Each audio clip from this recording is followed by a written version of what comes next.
Hi everyone, Mike Handcock here, Chairman of the Circle of Excellence group of companies, and we are wrapping up a year, but it doesn't matter if you're watching this video halfway through next year, really, because you can use everything we're doing here for the upcoming year for yourself. But I think it's always opportune to have a point in your business where you start to really re-look at some things and then move some things forward for the upcoming period, whether it be 12 months, 6 months, 2 years, 5 years, doesn't matter. Although making a 5-year plan these days might be not necessarily the brightest thing to spend all your time doing. Maybe making a 5-minute plan could be a better use of time. So next coming year and is the year of the fire horse. That happens around the 17th of February, in fact, once the Chinese New Year moves over. And so it's a very interesting year. The year that we had this year, 2025, 2 plus 2 plus 5 is a 9 year. That's a year of completion. But next year, 2026, is a 10-year, which becomes a 1 year, which is a year of starting things. And with the fire horse, you will be galloping ahead like there's a fire right on your behind. So that's going to be the energy of next year. And for any of you that have fire in your elements, like me, that's going to double it up. And for those of you that have double fire, it's going to be a triple fire year. You're going to be like an out of control bushfire. Don't worry, this is all good news for almost all of us. Okay. So things are going to happen rapidly. Well, what that means is that if you've got new ideas cooking, if you've got something you've been working on for a while, if you've got something that you're launching, next year could be a really great year for you. And I'm certainly looking forward to a really great year because it'd be interesting to go to the chat now and, rate your 2025 out of 10 for me. 10 being like best year of my life ever, one being like worst year of my life ever, and somewhere in between. I would love to see how people are feeling overall about 2025. So I'm going to go to the chat and let's just have a look here because we've got a nice quorum of people here and we'll have a look at what people are saying. So, yep, you're double fire. Okay, Karen. So you're going to have triple year. You're going to have triple fire, Diane. Great. So Karen's a 6, a 7. Okay, that's nice. Sixes are good there. Greg, a 5. Lindsay, an 8. Well done. Fantastic. Nadia, 3, challenging. Hopefully it wasn't because of us. And then James, a 7. That's great. So all in all, Rob, a 5. Yeah, okay. Moira, a 5. Adela, 5. A 6 for Andili. A 7 for, who's that? Cindy. 7 for Suzanne. Hi, Suzanne. Welcome to the call. An 8 for Monet. Great. An optimistic 7, Sam. Yeah. An 8 for Diane. So overall, I think it's been, from what it seems to be here, a pretty positive year. So that's actually really good. Well, I have to say, from our perspective, it was a very slow and grinding year. I don't think I've worked harder for this like until maybe 15 years ago.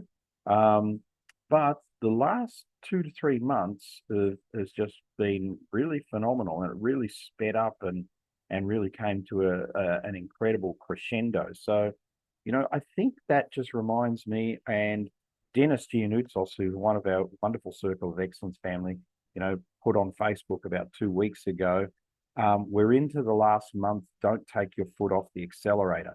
And I think this is such a great advice because even now that we're into the last couple of weeks of the year, this is like the last 10 minutes of any game of sport, and anything can change dramatically. And it's very few games where it's all over and no one can win with 10 minutes to go. Something can change dramatically.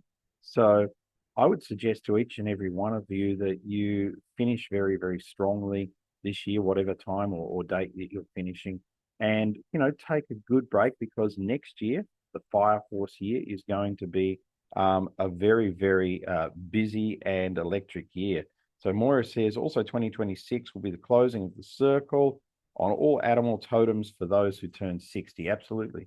If you're turning 60 next year, it is your Fire Horse year and you have been through the whole cycle. So you are about to actually start that whole cycle again. So with that, let me jump into my presentation for this coming week. And this presentation is going to be interactive, as I like to do. So feel free to, be a bit chatty and all of that type of thing. And let's see where we go with this. Okay. So I have a saying I'm saying at the moment, which is December brain. So there's no point in sharing my screen with you if I'm actually pushing the wrong button, is there?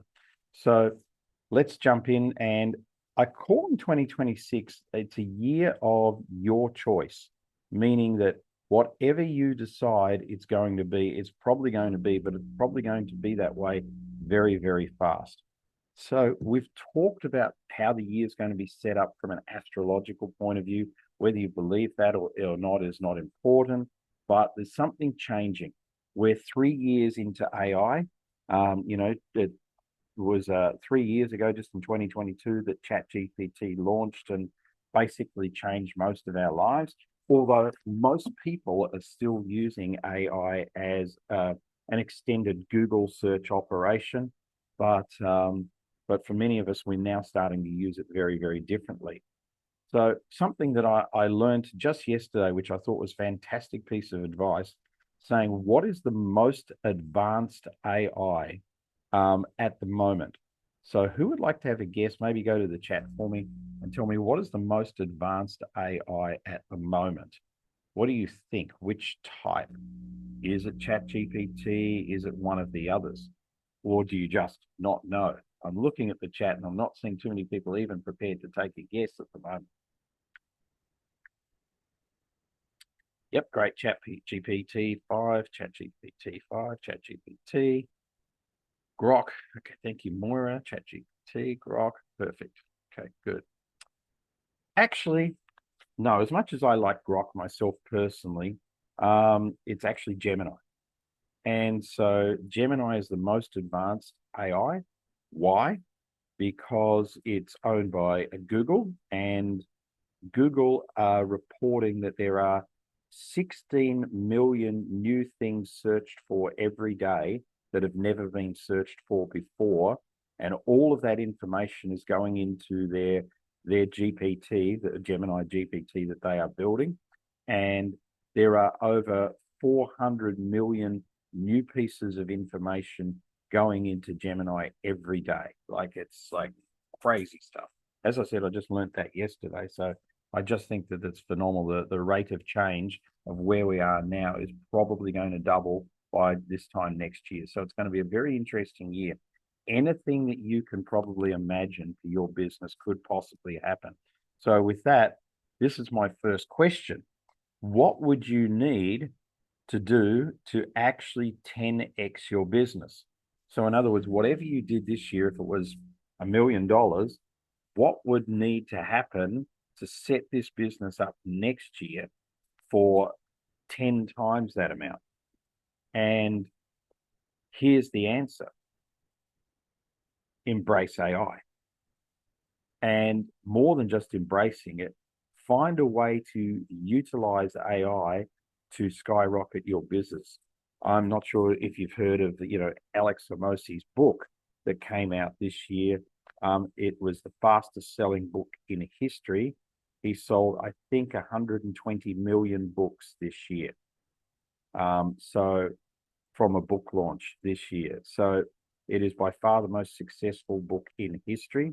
And everything he did with it was AI based, from marketing packages where you could buy the book for $35 to right up to buying how he launched the book and what he did for $24,000.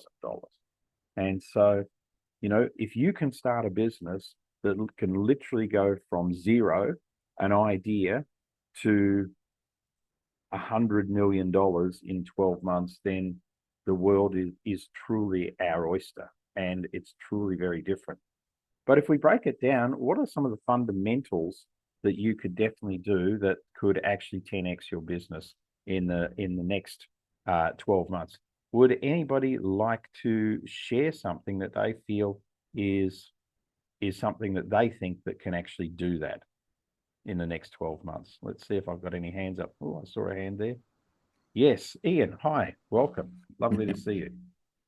Good morning, good morning. Yes, sorry, and good evening to other people. I'm sorry I was a bit late, I had a technical hiccup. So for me, it's micro learning.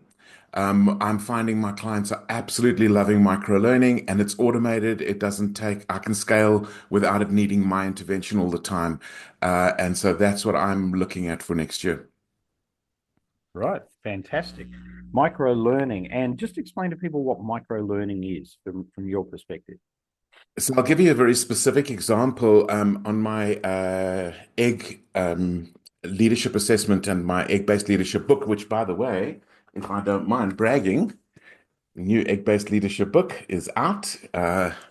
And what we've done there is when people come out as either a survivor state of leadership or a thriver state of leadership or a striver state of leadership, they automatically get signed up for 15 two-minute videos that arrive one per day for 15 days. And the feedback that we're getting from people is it's transformed their lives. They've suddenly gained the insights that no matter how many times I presented to them, they didn't get. But through this sort of drip feed daily two minute video, it's really been transformational. And then for the other parts of the report, we're making that billable. So that's how we're scaling it, and we got add-on options and all that kind of stuff. Oh, beautiful. I love that. Well done. Really excellent.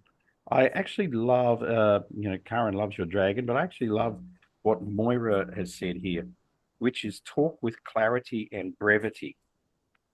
I think this is probably one of the simplest ways. It may not 10x your business, it probably could, but I think it's one of the simplest ways to add smashingly good growth to your business. So many of us still are so confused in exactly what we're going for and who we're going for. So to refine this right down and get it to just something that's simple and to be able to explain that in a simple way and to be able to give an offering in a simple way, I think is going to help you get so much more out of it, particularly if you look at something that we would call, which is sales stats, right? So let's get boring for a minute. I've got a lot of questions to ask you, but this one's a boring one. But if I asked you, could you answer this question? How many meetings did you have this year? And how many meetings did resulted in sales for you for your product or service this year? Do you have that ratio? So you know, oh, every time I have a meeting, there's a 1 in 4 chance or a 1 in 3 chance of me closing a sale, or is it a 1 in 10 chance? Then do you know how many contacts or how many calls that you need to have in order to get that meeting? So do you need to do 20 calls in order to get that meeting? Do you need to go through 20 contacts? Whatever the clicks, what's the amount of clicks for you to get somebody who takes a meeting? What's the number of posts if you're just so social media orientated, for you to get a meeting with somebody from your social posts, so that you can start to get a feel for what this is happening in your business. So we judge it every year. No, I haven't looked at it for 2025. I've got a good feel for it, and I think it's slightly worse than 2024 in terms of, I think it takes a little bit more effort for us to get people to do business with us than ever before. But I'll know that by the end of this week when I actually do my statistics. So, and then I match that against every year before so that I can see if there's a trend and so that I can see if there's trends in the way that we're marketing. So, for instance, a number of you are clients of ours because of masterminds. Masterminds are definitely not as lucrative for us as what they were 6 or 7 years ago. There's no doubt about that. But webinars are more lucrative these days, and you'd think it's such an overcrowded market, but it's really not.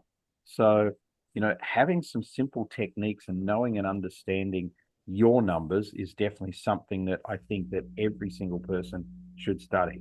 How easy is it? Go back through your online diaries or your paper diary, whatever you keep. Count up the number of meetings that you've had. You'll know how many sales that you've had for your business, and that way you will at least have a better than ballpark average, I think, for most of you. If you're in something where you have regular appointments, have a looking at regular appointments to the amount of ups. Like if you're in chiropractic or natural healing, have a look at how many regular appointments you have in terms to upselling packages and things like that. Adila says in the chat here, I'm aiming for skills transfer, including translation of what you do into Arabic, basically venturing out of the private practice for transferring skills and doing mentorships, etc. Possibly approaching certain training schools as well as to expand into professional speaking keynotes and establish your peace building movements. And hello to Shazar. And I see you've got your hand up, Adila, so please feel free to add anything you wanted to that. Just make sure you're unmuted. Yes, so basically, a lot has happened this year. There are a lot of learning, a lot of different ups and downs, but these things happen for a reason. So yeah, so those are some of the things that I'm aiming for next year. I'm busy with the training manual. I've just started, so there's a lot of work that has to go into that. But I'm going to basically use the tools that I have used over the past 24 years and do skills transfer because there is a need. And it's funny how the universe works because just yesterday I had somebody email me out of the blue saying uh, he's with a specific training school and they need mentorship before they can get qualified. Well, am I willing to mentor him? And what do I have? So, the universe does work. If your intention is there, the doors do open, but you've got to be willing to step through it as well. So, yeah, I'm quite excited. But obviously, the Arabic as well. I've got translators. Considering the geopolitical status in the world, there's such a need. A lot of people don't know about hypnosis and the power of hypnotherapy. So, and it's really very profound. So I'm very excited. I'm very excited. There's a lot of stuff that needs to happen. So yeah, I just thought I'd share what I've No, got thank up you my so much sleeve. for sharing. And I think we've all got these exciting things that are happening for us as well. And I was speaking to somebody just yesterday, in fact, who's now got his training material in 6 full languages that it's delivered in, and it's all delivered by AI avatars of him. And his clients have been commenting on him. Boy, you speak great German. Boy, you speak great Chinese, but he doesn't speak either of those languages. But his clients can't tell. So, looking into how an AI can actually do that for you might definitely speed that up as well. Let's move on. So, what's the one thing that you do that you love and that works? So, look back at your 2025. Feel free to go to the chat. And what is one thing that you've been doing that you absolutely love that's really working? Maybe it's something that you could even go deeper on in the coming year. Maybe it's something that you can expand on, that you can look and say, wow, this is a really, really good thing. So for me, I think that thing is definitely more corporate keynotes. That's going to become more and more of a fashion of something that we focus on. Moira's got Create and Innovate. They're professional speaking and keynotes, great dealer. Good. So we've got a couple of people. What is the one thing that you do that you love that actually works?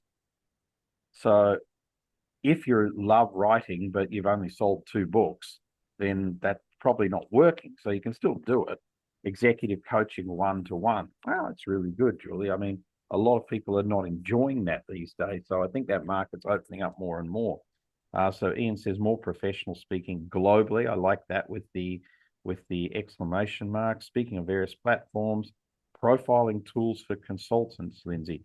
I met Aidan yesterday. So he says he's a good friend of yours and knows you. So lovely guy, by the way. Program director at conferences. Great. That's great, Andeely.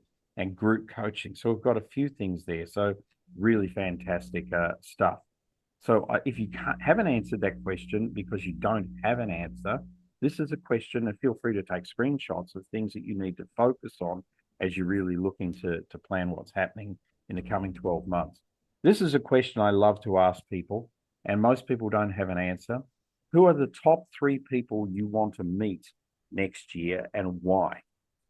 So who actually are they? What are their names? Not like, oh, I'd like to meet the general manager of Nissan Philippines or something like that. That's not what I'm talking about.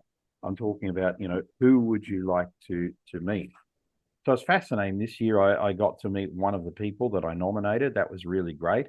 And you, Mike and Landy, about time to connect again, Shazalias.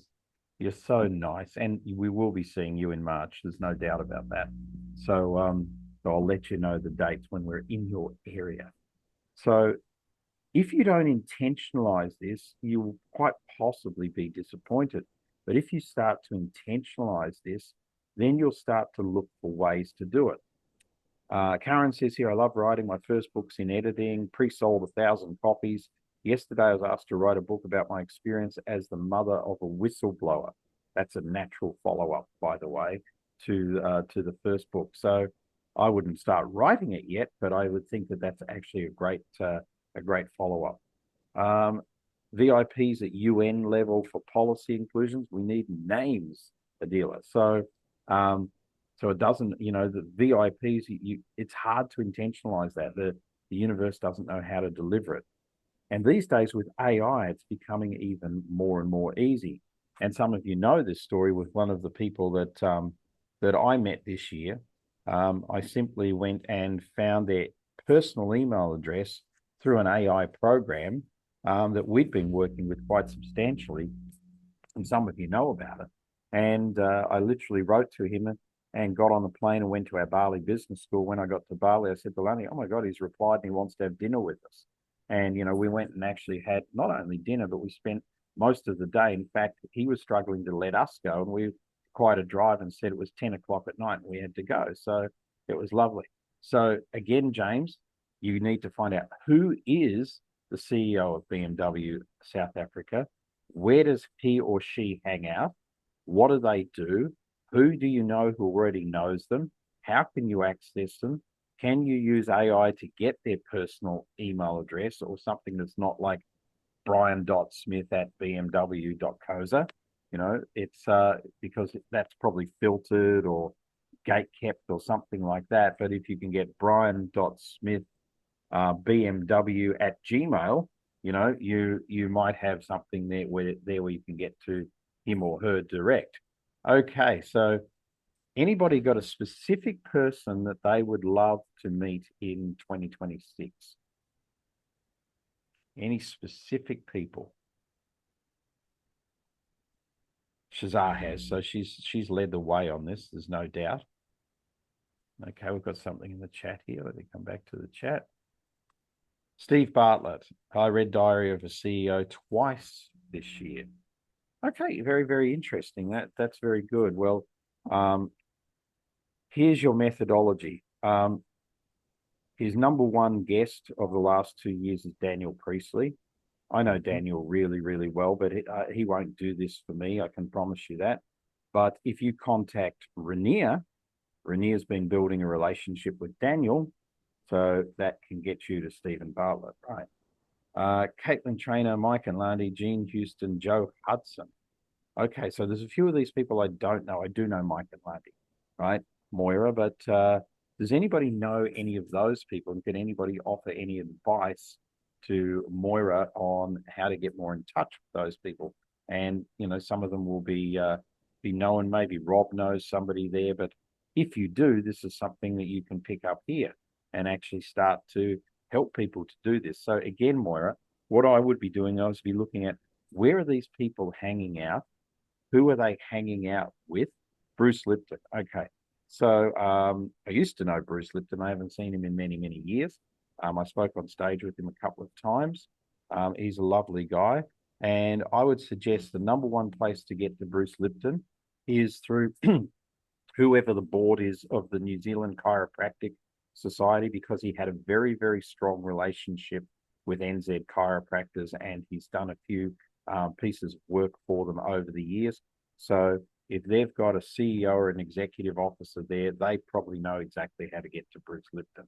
So, sometimes it's not that difficult to actually start to get to people once you start kind of thinking laterally. So if you don't have 3 people, I would suggest that you really try and get those 3 people as well, so that you can actually broaden your network and so that you can have some fun actually talking to and interviewing some people that you really maybe looked up to or something like that. I know with the guy that we met, has nothing to do. I didn't think I had anything to offer him. I follow him. I don't expect him to follow me, but by the end of our evening together, I was advising him on, how to speak on stage, and there's a chance that he wants to actually, get us to help him further to build keynotes and things like that, which is really, really excellent. There you go. So Monet's helping you there. I have a meeting with the CEO of BMW Financial Services on the 11th. Let me ask for you, James. Maybe we can set up a meeting for you. See, this is how easy this stuff becomes. Monet, you're a rock star. Yeah, once you start to actually put it out there and start to talk to people about this. Bye-bye, Cindy, and have a wonderful Christmas and a happy new year. Okay, let's move on. What would happen if you chopped out the bottom 50% of your clients? So what would happen? Now, that's a great question. We did this a few years ago. In fact, we've done it twice. I think the last time was probably 4 or 5 years ago, where we actually looked at our online database, and I put a question into, it was MailChimp at the time that we were using. I put a question into MailChimp and I said, give me a list of people who haven't opened an email from me, I think in the last 2 years. So they're sitting on our database, but they actually haven't opened an email for 2 years. It was around 75% of our list. And so we just chopped it. And did I have heart palpitations hitting delete on 75% of our database? Hell yeah, right? But I did it anyway, and I'd done it before. And because why would I be paying for these people to sit on my mail list, to have them not interact with me in any shape or form? Doesn't matter what I've tried for at least 2 years. So what would happen if you chopped off the bottom 50% of your clients? What would happen if you said to the people that were annoying you or not paying you enough or something like that, I am sorry, my business is moving in a different direction in the next 12 months. And our time of working together is coming to an end. So that would be a very, very interesting question. You'd have a lot more time for your real clients. Exactly, Julie. You're 100% right. And just to give you an example of how powerful this stuff is, back when I was still running sales and marketing for a financial services company, one of our top performing brokers, I actually got him to do this. I got him to chop 80% of his database. And he said, he's getting near retirement. He's only got 2 or 3 years left. He's got all these clients. He doesn't know how he's going to service them because he doesn't have the energy that he did before, blah, blah, blah. And I said, get rid of 80% of them. Just focus on 20%. And so he bought into it.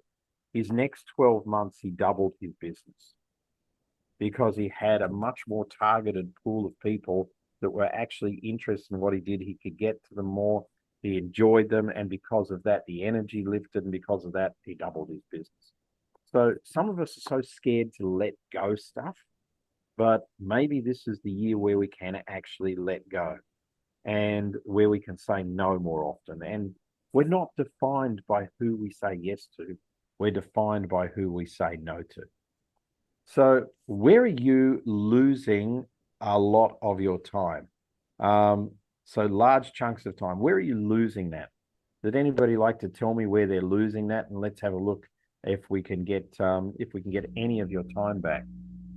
You all know the story. I don't have to repeat it. I'm just repeating it while you go to the chat and tell me some things. But you all know the story of how back in 2015 I did an analysis of where my time was going, and 46% of my time was online, was spent in designing, and that led us to get a full-time designer, which gave me basically 2.5 hours every day back, which was fantastic. So you're losing time in your garden. Shazar, that's a really lovely place to be, and I'm sure it serves you on so much of your life. Decluttering. This is a very good time of the year to declutter, and take a note from Julie there. Throw out old files, ring clients who have been hanging around who haven't said yes yet, and say, I'm just about to throw your file in the bin because I'm cleaning up my office. Just let me know if there's any reason why I shouldn't. That gets you a lot of business in December. In fact, we've had a record month in December. I think this is last December was our best December ever. This December is like right up there. It's definitely our best December apart from last year in a number of years. Business networking meetings with no return. That's a really good one, James. So there's 2 ways you can look at that. And way A is to say, I'm going to still go for the next 3 or 4 months, but I need to have a different intention. So for me, I dislike networking and I don't go to networking meetings. Even though we have the Circle of Excellence Private Members Club, that's not for me. That's for you guys. That's not where you interact with Mike and Lundy. So, you know, if I'm in the town where there is an event, I'll go. But if I'm invited by the city manager, thank you, Nadia. But otherwise, I won't go. But if I go to any networking event, I go with one intention, and that is to find one potential partner, one strategic alliance. I'm not looking for a client. I'm looking for somebody who I can build a relationship with and I can open doors. So that's my only intention. So as I meet people, I ask them 2 or 3 questions. I don't bother telling them even what I do, right? Ask them about themselves because that's what they want to talk about. And by answering about themselves, I can decide, are they my potential strategic partner? If they're not, I just help them and send them on their way. And they go, oh, that guy's a nice guy. I didn't get his name, And then out of that, I generally find my person that I can actually bring in and have a coffee with or have a meeting with or something like that going forward. So you need to focus on where you're losing time and you need to cut that out. I have never come across a year where we have so many tools that are available to us in the modern world, yet people are working harder than ever. People are now, they're no longer working 40 hours a week as entrepreneurs. They're no longer working 50 hours a week. People are working harder than ever. I'm getting people complaining to me, not so much our Circle of Excellence clients because they're at a different level, but I'm getting the average person complaining to me, I've got no time. I'm literally working Saturdays and Sundays at the moment. So AI does help so much if you ask the right questions for saving time. And if you get it to help you develop the right systems for your business that also saves you time as well. So make sure you know where you're losing time. What are the 3 things that you should outsource and why? So this is a great question. Let's also go to the chat here and we'll say, what are the 3 things that you should outsource and why? I am definitely outsourcing funnel building again next year. I had it outsourced a few years ago. This year we sort of took it back for a while, but it's definitely going back out because it does take a lot of time. We've outsourced design. That just keeps going. Bookkeeping. You don't need to reconcile, Julie. No, you absolutely don't need to reconcile. And it's so funny because, some of us go, oh, we can't afford to do a bookkeeper, so we'll do it ourselves, but then you don't do it. So then you have tax problems, which means you might as well have got a bookkeeper and just done it in the first place. And, it's probably one of the most ridiculously freeing expenses, I think, that you can pay for. Maura says, tech, it's not my jam, design and finance. Yeah, and I think, when you get something like tech, and you hear all these people talking about AI and what it can do to revolutionize your business or something like that. I mean, you have people on this call like Nadia Henderson who understands this stuff. You've got people in Circle of Excellence that you can go to. Alex Pryor is another one, and just say, look, this is my business. What should I do here? How should I actually move forward? What systems should I have? And who can you recommend that can actually put them in place? And sometimes it'll be them, and sometimes they'll know exactly who to go to do these tech systems for you. And again, sometimes you might be a little shocked by the price, depending on who you're talking to.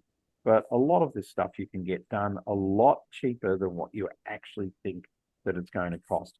And when you add up the hours of trying to do it yourself, and whether those hours could be better done sipping a cocktail or focusing on actually developing your brand and developing your business and speaking to new potential clients, which is the obvious thing you should do with your time. It simply comes down to what we call the 4Gs and spending most of your time on getting and grooming.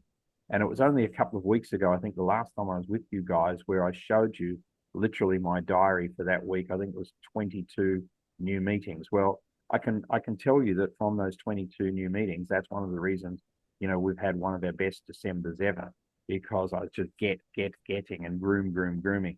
I didn't have time to do any growth stuff at all. In fact, I just have been working with somebody to update our Circle of Excellence.biz website because it is dramatically behind and we've known about it, but it's not a priority. I don't care. Priority is talking to people and getting business. You know, the grow stuff can get fixed by somebody else over the Christmas period. Okay, so make sure you've got some things down there to outsource and make sure you know why. And then I love this question as well. So, what is your dream project for 2026 and what is your plan to do it? So, would anybody like to share what their dream project is? You can raise your hand or tell me what you're thinking for 2026 and also how you actually plan to do it. Let me just see, go through my list here. Oh, I'll just see, was that a raised hand? I thought, Sam, you had a raised hand, but you're scratching there, so that's good. And I know some of us have got big projects on. Surely somebody wants to share a big project that they've got on for 2026. I'll sip water while you think. Hi, Carrie. Lovely to see you here. I saw you come in, but I haven't said hello. I'll share, Mark. Okay, thank you. So I've got an MVP, a minimum viable product that I've already developed, and it's actually ready for companies to use. But within the last few months, I've had another thought around developing something with and converting it possibly to a death file. So managing people's assets, whatever it is, whereby they are able to hand it over to executors or insurance brokers to wind up estates. I've seen the need, and Alex and I are busy working on that. Fantastic. And it's a very needed thing. It's been needed for 100 years.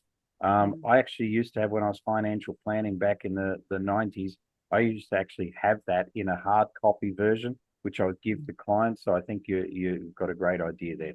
Really nice. James, I saw your hand up. I'll get to you. James was just in a little bit before. All retreats fully booked for 2026. So that's a great dream. Very cool. And coming down to what's your plan to actually do that, that's where you need to start working that out. And to do that, and realistically to do that, you're going to need to understand some numbers. And so some numbers might be, okay, how many people on an average database would be interested in going to a retreat? That's a number that you could work out. So maybe it's 3%. I'm just thumb sucking that. And then out of those 3%, what percentage of those, if you pitch a retreat that's along the lines of what you're doing, then what percentage would buy? Let's say that's 20%. So, okay, 20% of 3% is 0.6%.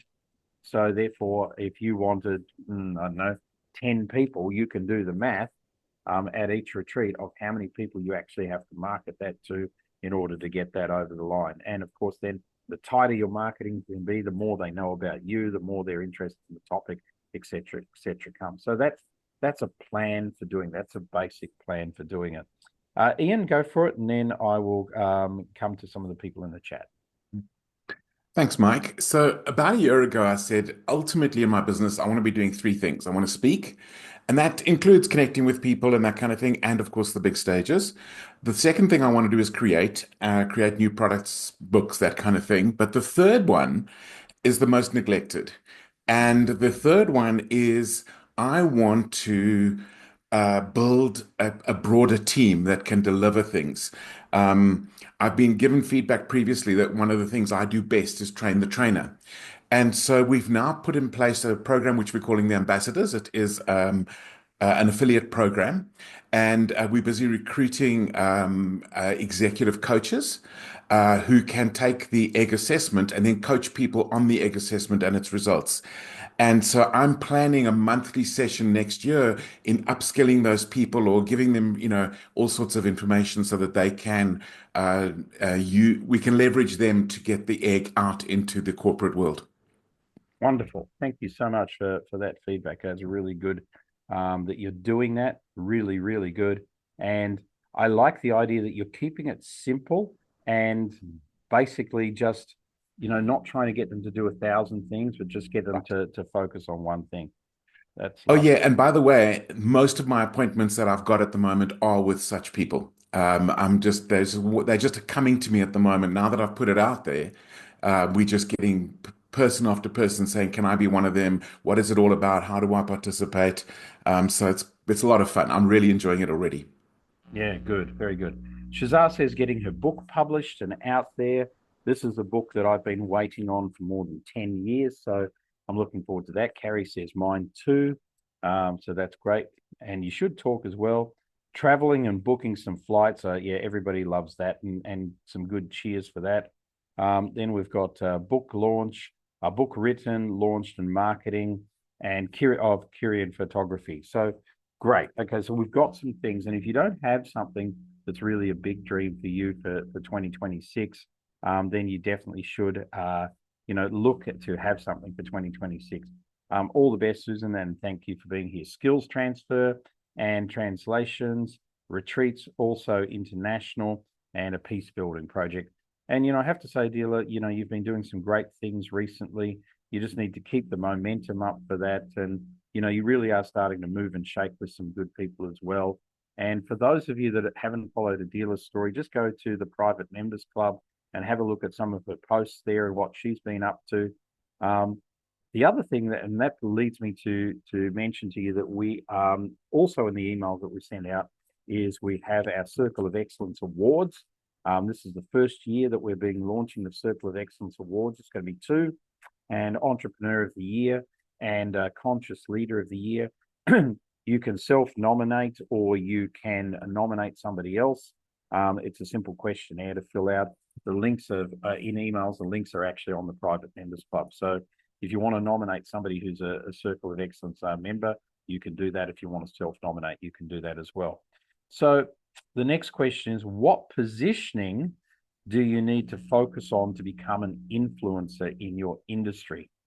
Now, this may interest you, but there's a shift in a trend. Obviously, video is king, and obviously short form video is king at the moment. So if you're seeing a lot of short form video from Mike and Lundy, generally comes out once a week on a Tuesday, across a variety of platforms.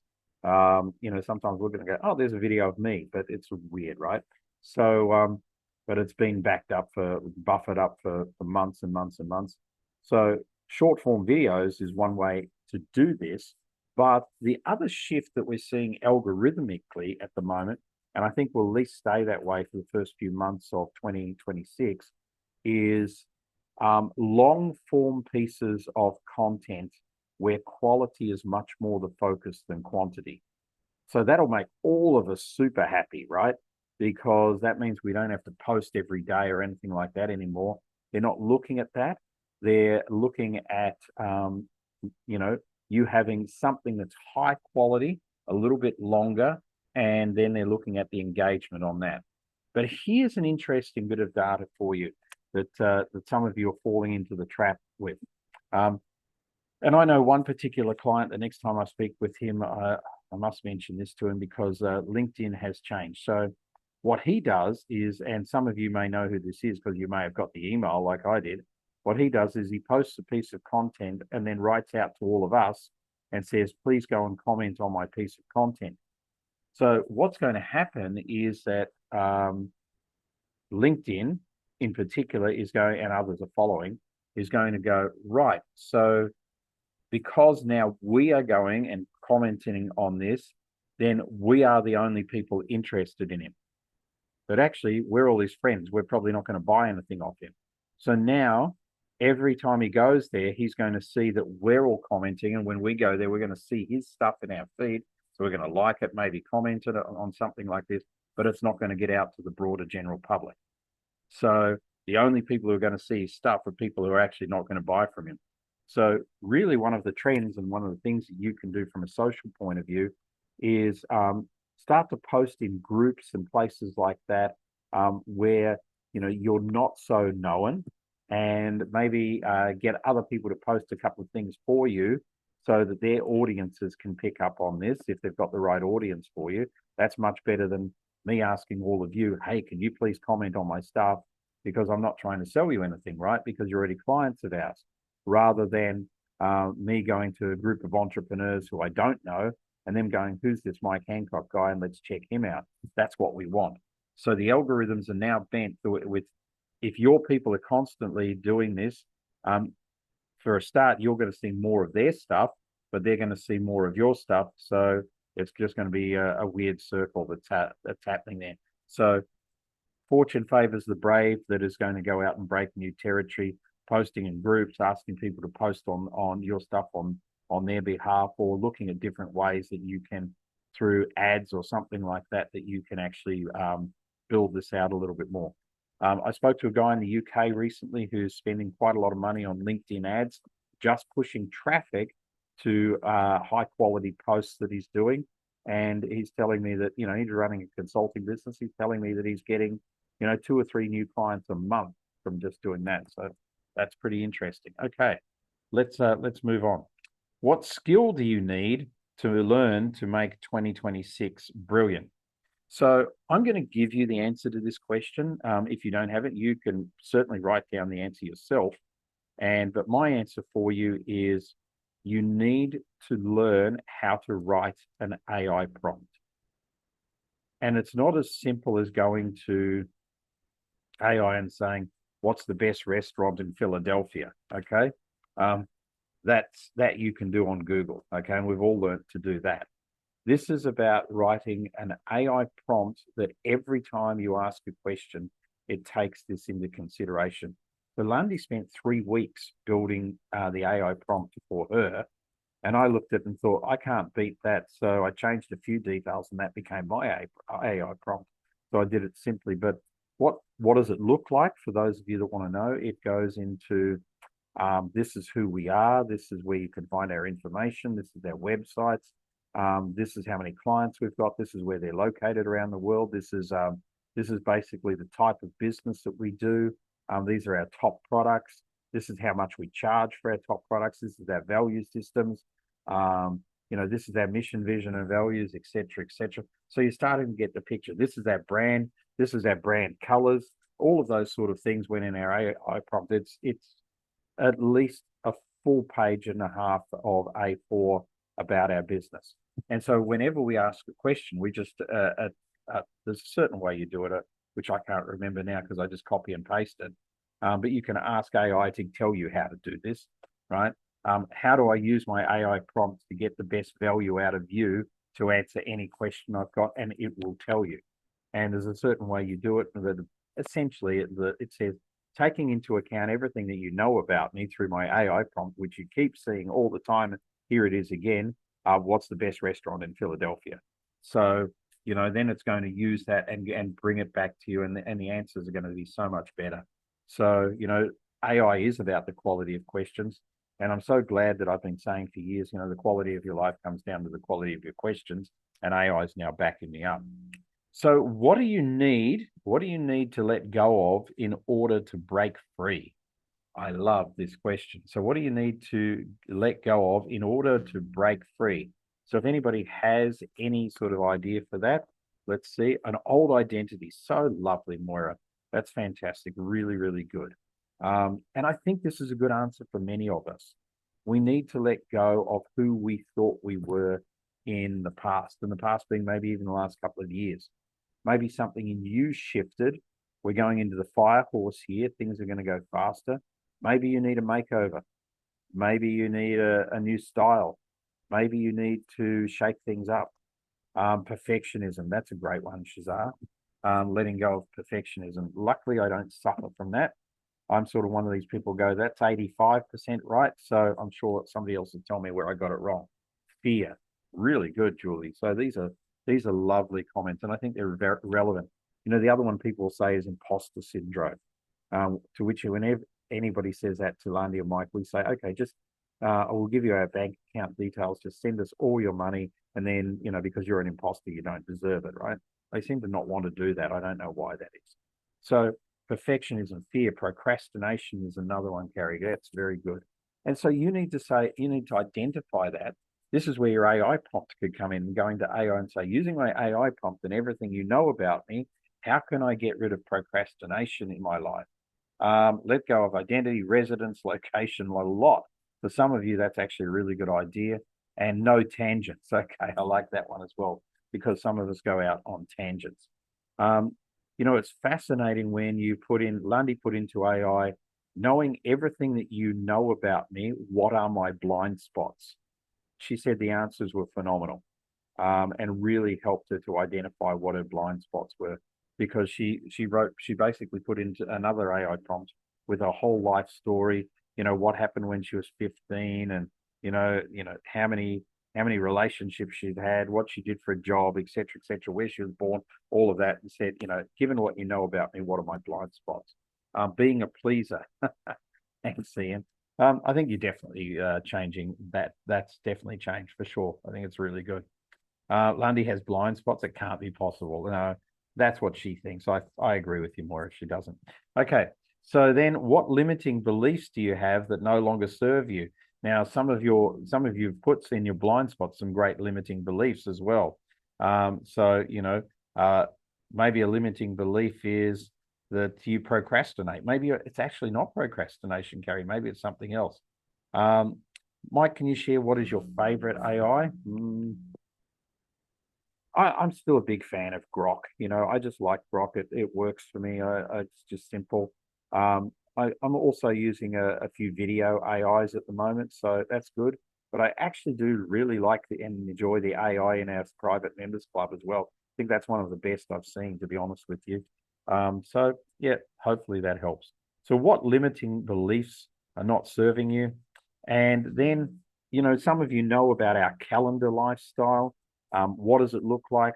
We haven't done it for 2026. It's on the journey to do in the next 3 days. To be honest, I hadn't got to it before then. I had hoped to do it before then, but I haven't been able to. But we have to have it done by Friday. But here's the 2025 calendar lifestyle. We literally get a calendar and we start blanking out things that we're doing, so that when we look at the rest of space, we know that this is the space that we've got to work. And if somebody brings us something during the time where we've got something in here, we are able to say no to it, try and reposition it or let it go and not be attached to it. So as you can see here on the 13th, I'm about to go on holidays, which is great. And at the moment I'm in Canada, so you can see that there. So feel sorry for me. It is negative 10 degrees outside, right? And last night we actually went out to this restaurant on the pier, and there was wind chill, and according to wind chill, it was negative 18. And just getting from the taxi into the place was like, I need to get to the sun really quickly, right? So we tend to block this out, and then we look at the spaces in between, and that's the spaces where we're available to do events, we're available for corporates, where we can start to put our own events in. And you'll see little things here, like in this area here, we've got, this is a Cape Town mastermind. This is a Johannesburg mastermind. So, this is not the final calendar for 2025. There's a lot more stuff goes in it, but this is an earlier version of it that I'm just using to show you. So once we have this, then what we do is we know what we're doing for that year. And that makes us feel really good. We know what to plan to.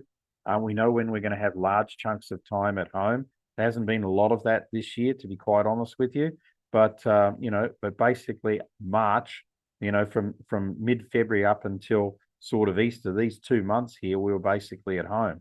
That's very unusual for us, and so we were able to get a lot of things going whilst that happened. Okay, so let's finish up with this, and then we can go to any questions that we've got before we bring it to a close. What if we flipped everything in the next 12 months? What if we changed everything? What would that look like? So I've got some suggestions here for you. What if you changed your main product? Let's just say your main product at the moment is coaching, but you're no longer going to coach. What would that look like?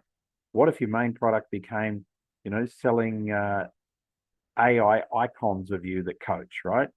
So what if your target market changed? What if your target market used to be mid-level managers and you've now decided to make it entrepreneurs? What would that look like?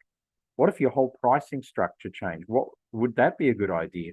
Maybe you've been doing it too cheap. Maybe you should double it or even triple it next year. We're definitely going to be putting up the prices for Circle of Excellence and a lot of things next year, and considerably. I think the price for Circle of Excellence will probably put up by 40%. And Lundy wants to double it. So, there's a lot of things that are going to change with us. There's a lot of things that I think you should change as well. What about your delivery mechanism? Instead of making it you deliver it, you just heard Ian there that we're going to get a whole lot of coaches. He's going to get coaches to deliver certain things as well. What about your own tasks, things that you've been doing? What if you change that and stop doing those and got somebody else to do most of them? How different would your life look then? What about what you're doing online or what you're doing offline for that matter? What if you changed all of that? What if you decided I'm not going online next year? Or what if you decided I'm going totally online and I'm not doing anything offline?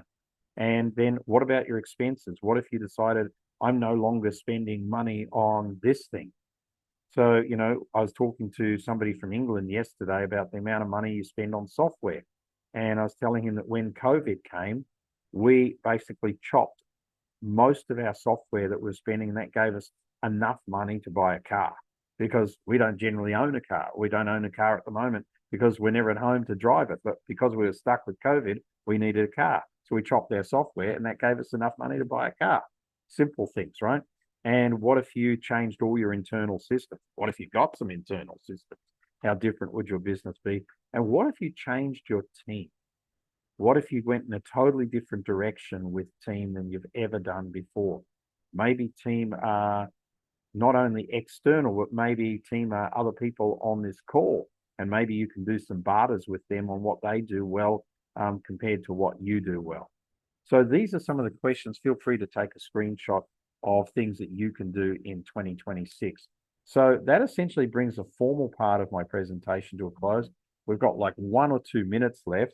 If any of you want to ask a question or talk about anything like that, I love the template. Will you share it, please?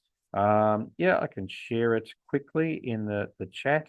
Let me just see here if I do that. If you just stay there for a second, Monet, and I will go find one on the computer here, and I'll send it to you in the chat, and you can then have a look at it from there. I can't multitask, so I'm just going to do this while anybody thinks of a last minute question. Don't worry, it's going to be done any second. And send. Okay, so you now have that one. Now you can download that. Any final questions? Anything that anybody would like to share?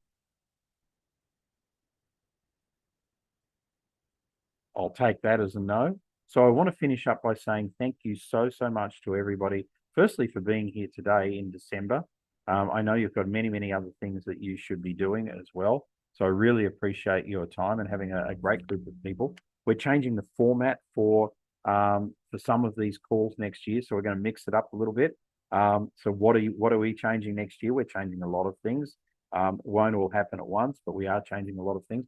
I want you to know that we very much appreciate each and every one of you. There's a lot of love goes out to all of you. We wish you a safe and happy holiday season. Whether you celebrate Christmas or not is irrelevant, but this is a good time of year to take some time off because many of your clients will be taking time off as well. And don't go looking at your laptop while you're taking time off. It's not for that. It's actually for rest. So as Greg says there in the chat, best wishes to everyone. Have a safe and happy holiday season. Thank you for being here and look forward to more and exciting and new things from us next year. I'll catch you later.